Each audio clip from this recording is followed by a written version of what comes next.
नमस्कार बंधु मैंने मु आज गोटे गपटे कहू चाहूँगी।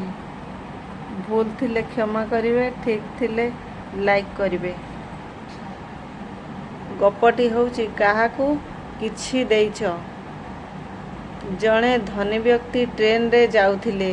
सेही ट्रेन रे बिक मागुथिबा व्यक्ति जनक धनी व्यक्तिंक वेश पोषाक को देखी कहिला, बाबू किछि मिलिबो। धनी व्यक्ति जनक संगे संगे कहिले, तुमे केवे जीवन रे काहाकू देइछ। भिकारी जनक कहिले, ना बाबू मो पाखरे कौन बा अछि मु देबी। धनी व्यक्ति जनक कहिले, तुमे जदि काहाकू किछि देई नाहो तेबे मु काहींकि तुमको देबी। भिकारी एक कथा सुनी दुखी होईगला। संध्या बेलू से स्टेशन निकट निज घर को फेरीगला। राति रे शोइबाकू चेष्टा कला किंतु निद हेला नहीं। सखाळू उठी स्टेशन निकट बाहर को गला। देखिला बगीचारे सुंदर फूल फुटिची। किछि फूल तोड़ी आनिला एवं यात्री मानंकु देला। फूल बदल रे जिए जहा दिए ताको आदर रे मणि रे रखे। यात्री माने भी बहुत खुशी हुअंती। अन्य दिन अपेक्षा तार पैसा मध्य बढ़िबाकू लागिला। मने मने से धनी व्यक्ति को धन्यवाद देला।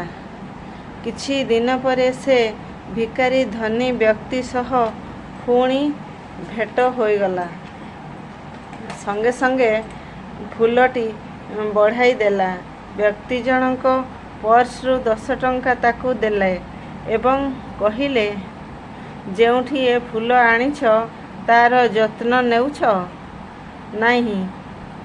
भिकारी जनक उत्तर देले, मु तो से कथा आदौ भाबिनी। धनी व्यक्ति जनक कहिले, कर्म करिबा शिक। भिकारी विचार द्वंद्वरे पड़ीगला। मने मने भाबिला, फूल गछ तो मु लगेई नाही कि केबे पानी देई नाही। एहा परठारु से सखाळू उठी बाहर बुलिबाकू लागिला। जेउठी खाली जगह देखे सेठी फूल गछ लगाए। एमिति हौ हौ सारा स्टेशन आखपाख सुंदर देखागला। परे फूल सह फूल तोड़ा मध्य बिक्री करिबारे लागिगला। आउ दिने धनी व्यक्ति जनक सेही ट्रेन जाउथिले एवं तांको सामनारे सूट फूट पिंधि एक व्यक्ति बसिथिले। सूट फूट पिंधा व्यक्ति जनक से धनी व्यक्ति को पचारिले, मते चिन्हि पारिले। धनी व्यक्ति कहिले, ना किंतु मु आपणको सह 3 थर साक्षात कलिनी। धनी व्यक्ति कहिले, कार्य व्यक्तता जुगु मने नाही। कुहंतु केमिति जानिले मते। से व्यक्ति जनक उत्तर देले, मु देइछि सेई भिकारी जाहाकू आपण कहिथिले जीवन रे केभे काहाकू किछि देइछ। अच्छा, तुमे ए परिवर्तन किपरि? से उत्तर देले, आपण ही ता मूल कारण। मोर आपणको सह 2 थर भेट होइछि ओ 2 थर जाक आपण बहुमूल्य कथा कहिछंती। प्रथम थर हेला अन्य को देबा शिख,